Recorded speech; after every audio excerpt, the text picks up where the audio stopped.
নমস্কার। আজকের নতুন একটা ভিডিও আপনাদের কাছে চলে এলাম।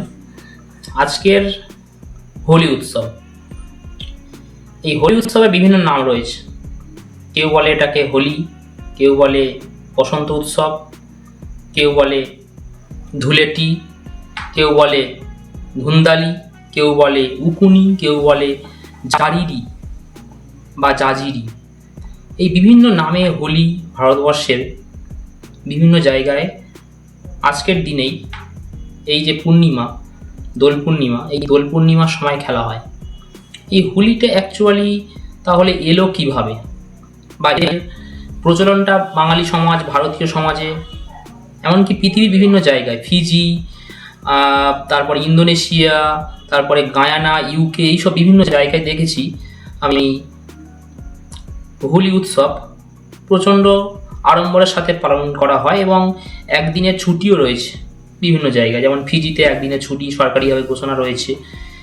এই হোলিটা, তো হোলি উৎসবের যে গল্পটা, বিভিন্ন গল্প রয়েছে, তার মধ্যে একটা প্রচলিত গল্প রয়েছে, সেটা সম্বন্ধে আগে বলি। ভগবান বিষ্ণুর খুব বড় ভক্ত ছিল, ভক্ত প্রহ্লাদ। এই প্রহ্লাদ কার ছেলে ছিল? প্রহ্লাদ ছিল অসুররাজ হিরণ্যকশিপুর ছেলে। এই হিরণ্যকশিপু কিন্তু আবার ভগবান বিষ্ণুকে সহ্য করতে পারত না, বা তার পূজা করা বা তার আরাধনা করা এগুলো কাউকে করতে দিত না।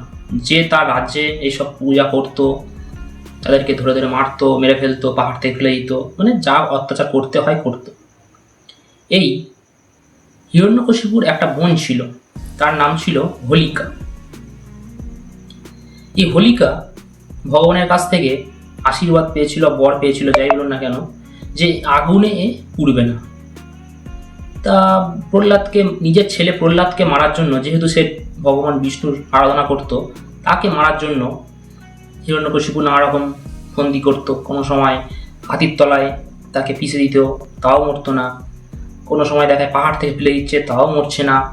বিষ খাই দিচ্ছে, তাও মরছে না।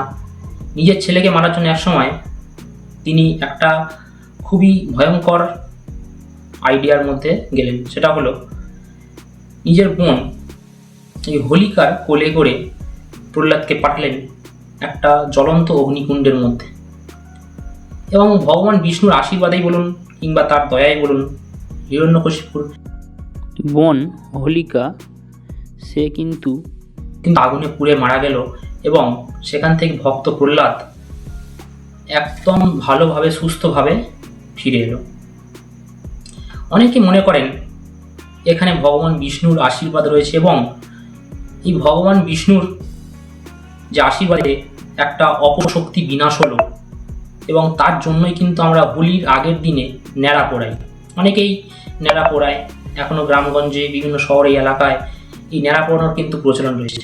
সেই ন্যাড়া পোড়ানো অ্যাকচুয়ালি অশুভ শক্তিকে বিনাশ করা, অর্থাৎ সেই হোলিকা যে অশুভ শক্তির প্রতীক ছিল একটা, তাকে যেরকম ধ্বংস করা হয়েছিল, এখানেও সেই ন্যাড়া পোড়ানোর মাধ্যমে আমরা অশুভ, আমাদের যে অশুভ শক্তি রয়েছে, আমাদের যে অশুভ চিন্তাভাবনা রয়েছে, অশুভ যা কিছু রয়েছে, সমস্ত কিছুকে বিসর্জন দিই, এবং নতুন রূপে, নতুন সকালে আমরা আমাদের সাথে আমরা হোলিকে পালন করি। অর্থাৎ রং দিয়ে নিজের মনকে যেমন রঙিন করে তুলি, সমাজকে রঙিন করে তুলি।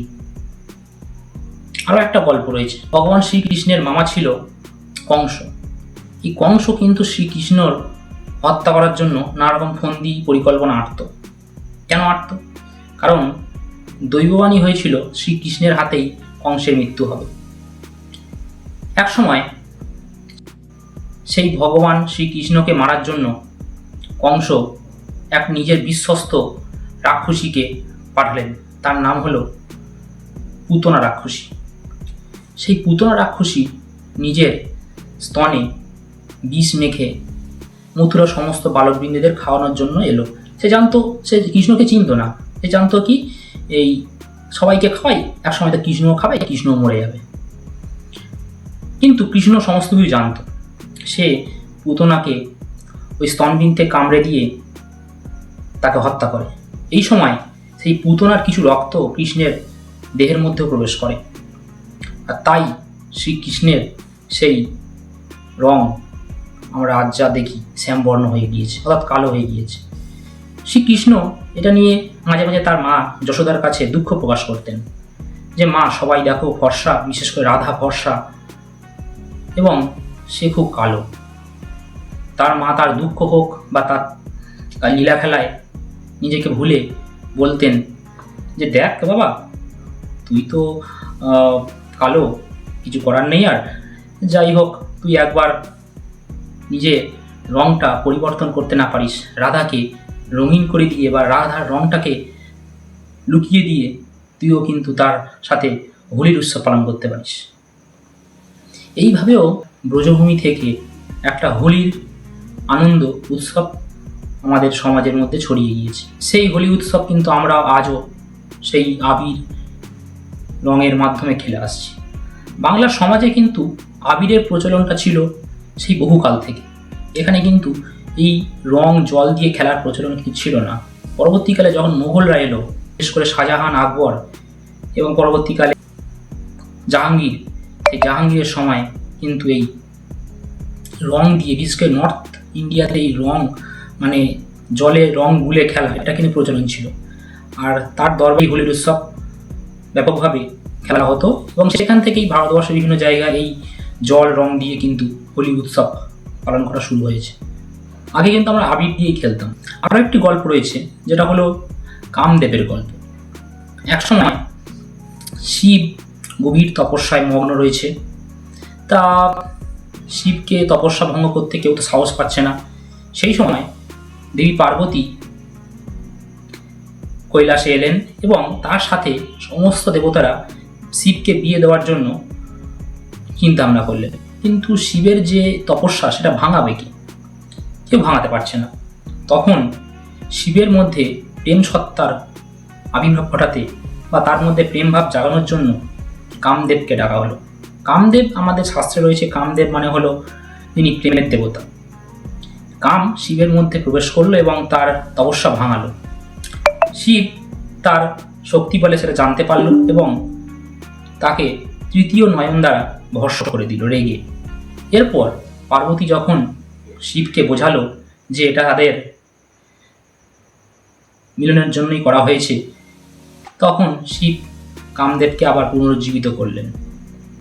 এই যে একটা গল্প রয়েছে যে পার্বতী শিবের বিয়ের সময় একটা প্রেমের সম্পর্ক সৃষ্টি হয়েছিল কামদেবের মাধ্যমে, কিন্তু দেবতাদের মধ্যে তখন একটা রঙিন হোলির উৎসব চালু হয়েছিল। পরবর্তীকালে যেটা বাংলার সমাজে বা ভারতীয় সমাজে ছড়িয়ে যায় বলে এটা আমরা জানতে পারছি। শাস্ত্র মতে এই কটা প্রচলন রয়েছে। কিন্তু পরবর্তীকালে যখন রবীন্দ্রনাথ শান্তিনিকেতনে বিশেষ করে এই দোল পূর্ণিমার সময় হোলির উৎসব চালু করলো, সেটা কিন্তু আরও ব্যাপকভাবে আমাদের বাঙালিদের মধ্যে ছড়িয়ে পড়ল। হোলি শুধু বাঙালিদের মধ্যে নয়, সমস্ত ভারতবর্ষে যেমন রয়েছে তেমন আমরাও সেটা পালন করি। ভারতবর্ষের বিভিন্ন ধর্মীয় স্থানে, বিশেষ করে হিন্দু ধর্মে বিভিন্ন পবিত্র যেখানে শ্রীকৃষ্ণের রাধার মূর্তি রয়েছে, সেই সমস্ত মন্দিরগুলোতে এই হোলিটাকে কিন্তু প্রচণ্ড আড়ম্বরের সাথে পালন করা হয়। মথুরা, বৃন্দাবন, আমাদের নদিয়া, নবদ্বীপ, এইসব এলাকাতে হোলির সময় যদি যান, তখন দেখতে পাবেন যে কতটা আনন্দের সাথে, কতটা উৎফুল্লতার সাথে এবং দেশ বিদেশে বিভিন্ন মানুষ কিন্তু এই সময় আসে এই হোলিকে পালন করার জন্য। এছাড়া হোলি কিন্তু শুধুমাত্র হিন্দুদের মধ্যে প্রচলিত রয়েছে তা কিন্তু নয়। শিখদের মধ্যেও কিন্তু হোলি খেলা হয়। রঞ্জিত সিং, যিনি ছিলেন শিখদের রাজা ইংরেজের সময়, সেই রঞ্জিত সিং কিন্তু হোলি পালন করতেন এবং সেটা তার ধর্মীয় মতে করতেন। কিন্তু তিনি তার বিলাসবহুল সেই বাগানে কিন্তু হোলি খেলেছেন এবং তার বিভিন্ন প্রমাণ কিন্তু পাওয়া যায়।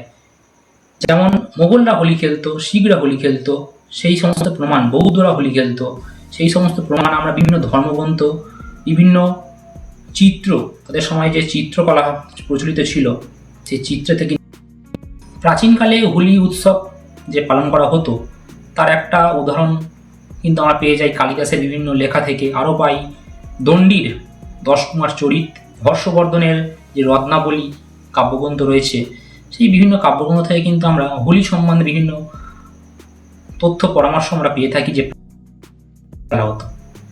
এছাড়াও যে হোলি যে তখন আড়ম্বরের সাথে প্রচণ্ড আনন্দের সাথে খেলা একটা কিন্তু দিক রয়েছে।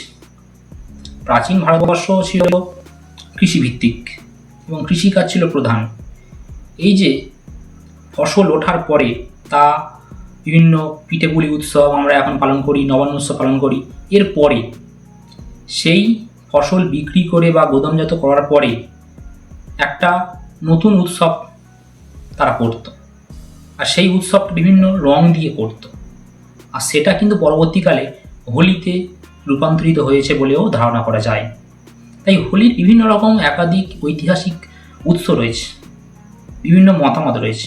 অবশ্যই সেটা ধর্মীয় মতবাদ হতে পারে, তবে সমস্ত ধর্মীয় দিক ছাড়াও সামাজিক মতবাদ প্রচুর রয়েছে। হোলি আমাদের সমাজে যেমন দরকার অশুভ শক্তিকে বিনাশ করতে, নতুন কিছু নিজের মধ্যে আনতে, নতুন আনন্দ পেতে এবং নতুনকে সুযোগ করে দেওয়ার জন্য হোলি কিন্তু খুবই দরকার। এবং সমস্ত আমরা বিভিন্ন সমাজের কাজকর্মে যখন ডুবে থাকি, বিভিন্ন টেনশন, কাজের চাপ, প্রেশার, এর সময় আমরা আনন্দ করার একটা কোনো সুযোগ পাই না। এই হোলি যখন আসে তখন কিন্তু আমরা একটা আনন্দ করার সুযোগ পেয়ে যাই।